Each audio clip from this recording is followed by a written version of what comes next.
Honestly, when was the last time you genuinely, full-belly laughed at your TV screen? Not just a sensible chuckle or a that's clever smirk, but the kind of laugh that makes you startlingly aware of how much tension you've been holding in your shoulders. If you were watching The Tonight Show last night, the answer is probably about 11:35 p.m. Eastern Standard Time. Because it happened, finally. After months, literal months that felt like years in internet time, Jimmy Fallon brought back that segment. You know the one, the fan favorite, the one that makes celebrities break their perfectly curated media training and just dissolve into glorious, chaotic humans. We didn't even realize how much we missed it until the setup started. And then, collectively, a million tired people on their couches suddenly sat up a little straighter. The ache of the missing piece. Let's be real for a second about the state of things. The news cycle, exhausting. Our social media feeds, a roller coaster we can't get off of. Late-night television has always been our designated safe zone, that glorious hour before sleep where we're supposed to be able to turn our brains off and just vibe. Jimmy Fallon has always been the king of that specific vibe. He's the golden retriever of late-night hosts, always happy to see you, always ready to play. But for the last few months, something has felt just a little bit off. The show has been great, obviously. The monologues have been sharp, the interviews have been charming.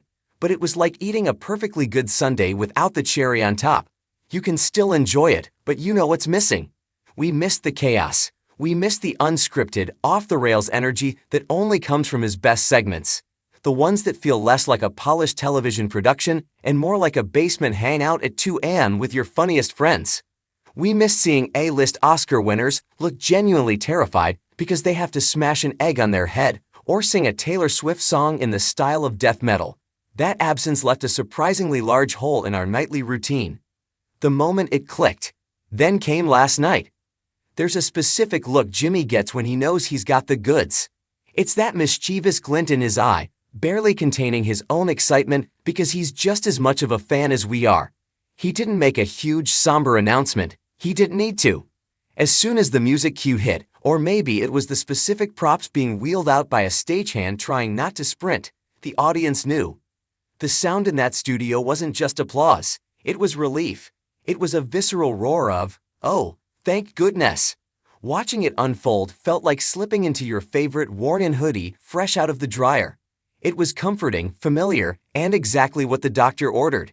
You could see it on Jimmy's face too. He feeds off that energy. When a classic segment returns, he's not just hosting it, he's surviving it right along with the guest. And that's the magic, isn't it?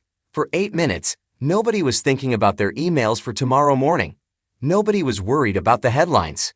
We were just watching pure, unfiltered silliness. Why this hits so hard right now? You might think, it's just a TV segment, it's not that deep, but I'd argue it is.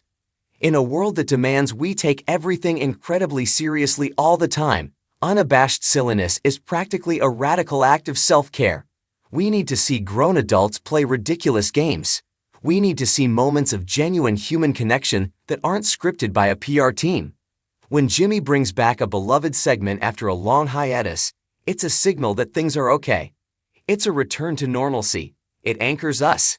It reminds us that it's okay to be goofy, to mess up, to break character and just laugh until you can't breathe. Think about the last time you shared a clip from The Tonight Show with a friend. You probably didn't send it because of a shrewd political observation. You sent it because it made you feel good, and you wanted them to feel good too. You sent it with a caption like, "OMG, I needed this today." That's what was missing these past months. That reliable dopamine hit of shared joy. The water cooler effect, even if we work from home. The best part of last night wasn't even just watching it live. It was the immediate aftermath. Social media lit up instantly. It was a real-time community forming around a shared happy moment. People who usually argue about everything on X, formerly Twitter, were suddenly united in retweeting the same hilarious clip of "insert celebrity here," completely failing at the game, or Jimmy nearly falling off his chair laughing. The comment sections weren't toxic dumping grounds for once. They were just thousands of people dropping emojis and tagging their best friends. It felt like the old days. It felt like we were all watching the same thing at the same time, connected by a digital thread of laughter. Don't take the joy for granted.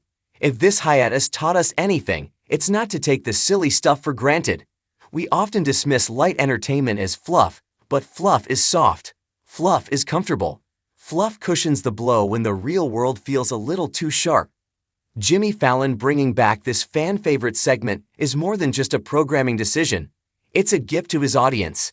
It's him saying, "I know you guys missed this. I did too. Let's have some fun." So, if you missed it last night, do yourself a favor. Don't just watch a 10-second clip on TikTok. Go find the full segment, cast it to your big TV. Sit down, put your phone away for 10 minutes, and just let yourself enjoy the ridiculousness of it all. Welcome back, old friend. We didn't realize how much we needed you until you returned. Now, please stay a while.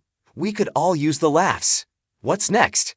Would you like me to find the specific clip of the segment so you can watch it right now, or should we look for more feel-good entertainment news to keep this vibe going?